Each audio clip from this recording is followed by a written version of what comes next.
Tomada de decisões na organização. Na empresa, o tempo todo, todos tomam decisões. As pessoas tomam decisões as mais diversas o tempo todo.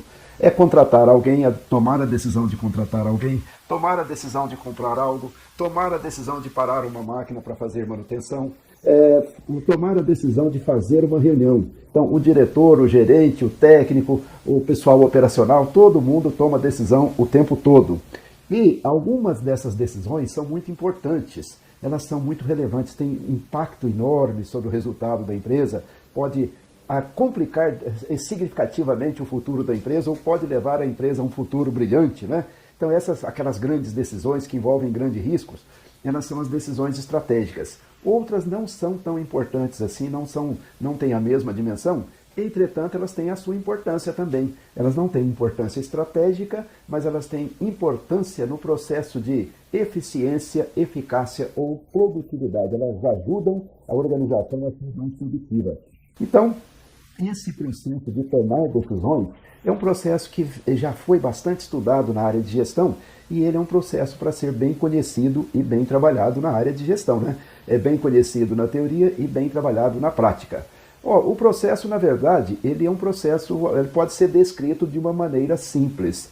Mas essa descrição simples não quer dizer que ele seja simples, porque, afinal de contas, ele está revelando aquilo que é o processo da mente humana tomando decisões. A gente formaliza, dá uma cara para ele, descreve, mas, na verdade, ele é um processo complexo, né?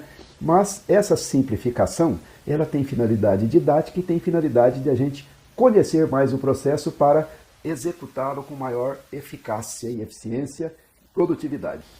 O processo, então vamos lá, vamos identificar algumas etapas do processo de tomada de decisões. Primeiro, é necessário que se identifique a necessidade ou a vantagem de uma decisão, não é verdade? É necessário que alguém tenha um lampejo para dizer, é necessário tomar uma decisão aqui para ter uma vantagem ou para evitar um problema, tá certo? Então essa é a primeira etapa. Aí, esta etapa, né, após ela vem a etapa de analisar a situação. E esta análise varia de caso a caso.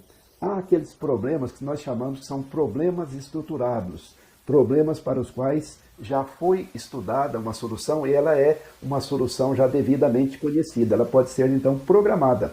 Então, se acontecer o seguinte, olha, houve uma queda de energia, a pessoa vai lá e liga a energia, tá certo? A decisão de resolver isso está programada de alguma maneira, porque é um problema que já foi estudado. Agora, há aqueles problemas não estruturados, para os quais não há decisões programadas, são problemas novos, aqueles que demandam uma análise, um raciocínio, uma reflexão maior. E esses são a maioria nos dias de hoje, né? A gente sempre enfrenta problemas novos, problemas mais complexos. De qualquer forma, identifica-se a necessidade ou a vantagem de uma decisão, depois seguimos com a etapa de análise da situação. Vamos ver qual é a situação. Na terceira etapa, né, vem a parte de exploração das alternativas. As alternativas são propostas e aí, se for coisa simples, a gente decide de uma maneira quase intuitiva ali, na rapidez mesmo. E se for coisa mais complexa, nós precisamos analisar melhor e muitas vezes usar ferramentais de análise. Por exemplo, eu posso usar uma ferramenta chamada análise de custo-benefício. Cada alternativa é equiparada em relação a seu custo e seu benefício. É um dos instrumentos de gestão, né?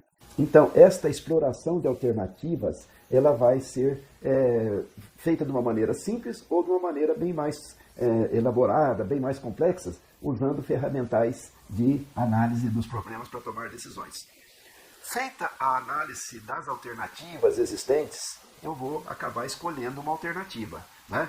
Então, a alternativa está escolhida. Agora, isso não quer dizer que eu já tenha tomado a decisão. Eu escolhi a alternativa e muitas vezes se para um pouco para pensar, se deixa a alternativa dormindo 2 ou 3 dias para que haja uma reflexão um pouco maior sobre ela, para eventuais testes e para eventualmente eu verificar se há consenso das outras pessoas em torno dessa alternativa escolhida.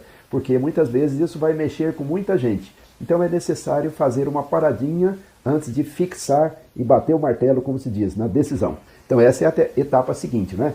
Decisão. Toma-se então a decisão em função das alternativas verificadas e daquela que foi efetivamente escolhida. Decisão então tomada, vamos implantar. É a etapa da implantação. E por fim vem a etapa da revisão. Então o processo é simples, mas as coisas não são tão simples como parece. Por exemplo, na implantação, será que as pessoas estão com a motivação adequada? Será que elas estão efetivamente envolvidas? Será que elas se sentem donas da ideia efetivamente? Será que elas querem efetivamente realizar aquilo?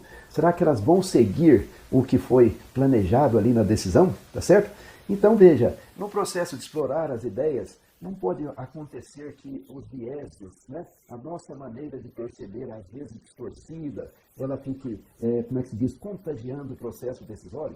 Então, uma série de problemas ocorrem nesse processo e a empresa precisa ter mecanismo para torná-lo o mais inteligente, o mais racional possível. Na empresa, este processo decisório tem de ter um caráter metódico, isto é, sem improviso, com o registro das coisas, com uma sequência adequada para que a decisão seja a melhor possível. O processo tem de ser sistêmico, ele tem de envolver não só aquela decisão que está sendo pensada ali, mas ele tem que ser pensado em função de um sistema inteiro, né? Tem que ser uma alternativa que não satisfaça só os objetivos daquele gerente ou daquela área, mas que satisfaça os objetivos da organização. Porque é muito comum o gerente maximizar o objetivo da área dele e deixar de atender objetivos das outras áreas. Não, tem que haver então uma visão sistêmica nesse processo aí todo. E mais, tem de ser racional, ou seja, tem de aplicar o conhecimento, o raciocínio lógico e deixar de lado o eu acho, eu gosto disso, eu gosto daquilo, eu quero assim, eu quero assado, né? Tem que tirar a emocionalidade da brincadeira aí para que o processo satisfaça plenamente seu objetivo.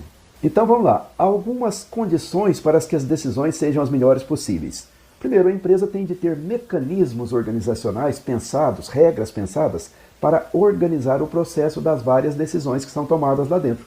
Ah, se trata de decisão de gastar dinheiro? Ah, então tá bom, então tem que pedir autorização do gerente, depois o gerente tem que, se for acima de um certo valor, ele tem que verificar com a área financeira se aprova isso agora ou não, tá certo? Então tem de ter regras, mecanismos organizacionais bem estabelecidos.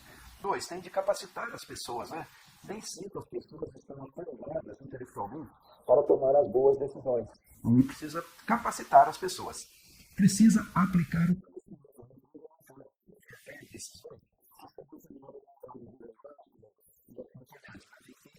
botar o conhecimento nas decisões.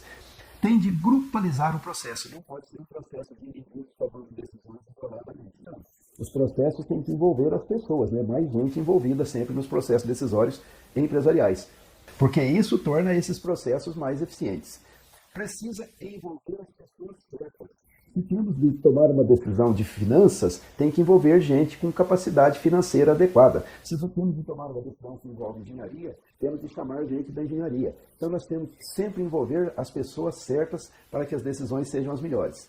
Sempre que possível, nós devemos ouvir as pessoas que serão afetadas por aquela decisão. Tá certo? Gente que vai ser afetada, sempre que possível nós temos que conversar com essas pessoas, porque se a gente tomar decisão que vai afetá-las sem ouvi-las, isso vai trazer problemas seguramente. Nós temos de usar a intuição no processo decisório. A intuição é muito importante. Na área de gestão, a intuição sempre revela os caminhos para a gente, mas a gente não pode ficar só com ela. Nós temos de transformar a intuição em análise. Nós temos que colocar a análise junto com a intuição para ver se ela se confirma como caminho bom ou se ela não se confirma. Então nós não podemos simplesmente nos fiar. Se é uma decisão de pequeno risco, em geral a intuição é o caminho melhor, né? Porque ela dá mais rapidez, mais fluência ao processo. E aí nós partimos para a decisão intuitiva. Mas à medida que o risco aumenta, nós não podemos nos fiar apenas na intuição. Naquelas decisões que são decisões de natureza ética, ou seja, que envolve direitos, que envolve senso de justiça, que envolve relações humanas, respeito às outras pessoas, nós temos de tomar um cuidado muito maior nas decisões, né? Pensar direitinho, tudo aquilo que envolve fator humano, de maneira séria, tá certo? Nós temos de dar um tratamento bem especial nessas decisões, né? Porque aquilo que a gente faz sem ética terá consequências muito ruins. Uma empresa não pode se dar ao luxo de ter qualquer erro de natureza ética. Então, além disso, nós precisamos tirar a emocionalidade do processo decisório, porque muitas vezes a decisão é contagiada pelas emoções, pela vaidade, pela raiva, pela competição, e as pessoas perdem a racionalidade quando a emocionalidade aumenta muito. Então nós temos que controlar a emocionalidade no processo decisório para tomar as melhores decisões. E a última coisa, as decisões precisam de informações adequadas. Nós dizemos que nesse processo aí de decisão, existe uma coisa chamada trash in, trash out. Em inglês quer dizer, se entrar lixo no processo decisório, sai lixo. Trash é lixo. In, quer dizer, entrada de lixo. Trash out, quer dizer, sai lixo. Então, no processo decisório, nós não podemos nos dar ao luxo de trabalhar com informações ruins. A informação ruim destrói qualquer boa decisão. Então, nós temos de ter informação de boa qualidade para o processo decisório. Mas isso é o assunto para o nosso próximo vídeo. Vamos lá, então.